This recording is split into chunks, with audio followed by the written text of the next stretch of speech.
Welcome to the first of our 13-part web series dedicated to teaching you the basics of poker.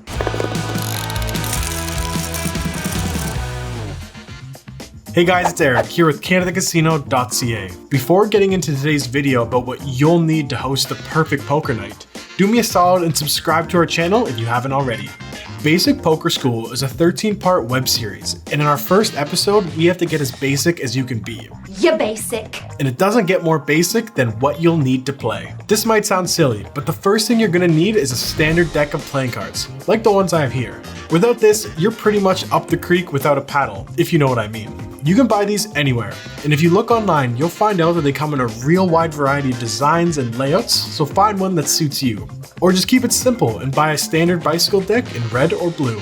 If you're completely new to poker, let me break down the deck for you. It comes with 52 cards made up of 4 suits, where each suit is further broken down into 13 ranks that range from 2 to ace. There should also be 2 jokers and a couple of cards explaining hand ranks and the rules of poker. If you find yourself without a deck of cards and you still want to play, I got you.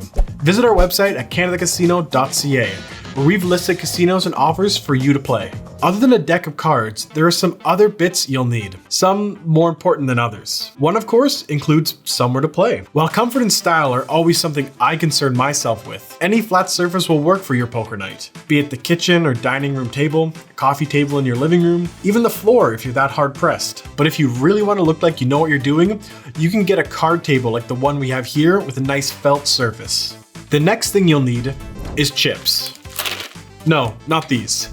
Though, you could get a bag or 2 of them. You'll need to get yourself a set of basic poker chips, at least 3 separate colors. You can likely buy them at the same place you purchased the deck of cards from. Chips also come in a wide variety of designs, and cost-wise, they can vary from being cheap to very expensive. Shut up and take my money!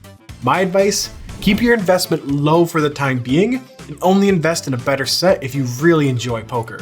The last thing you'll need is people. You can't really play live poker without them. The ideal number of players depends on the variant of poker you're playing, but the standard number at any table usually is 5 or 6. The obvious people to ask over for your poker night are friends or neighbors you really get along well with, but don't overlook friends of friends, extended family members, or even coworkers. But don't worry if they're busy.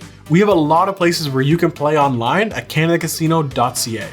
Let us know your thoughts in the comment section down below. Click that like button and ring that notification bell. My name is Erik, wishing you guys luck and reminding you as always, play responsibly.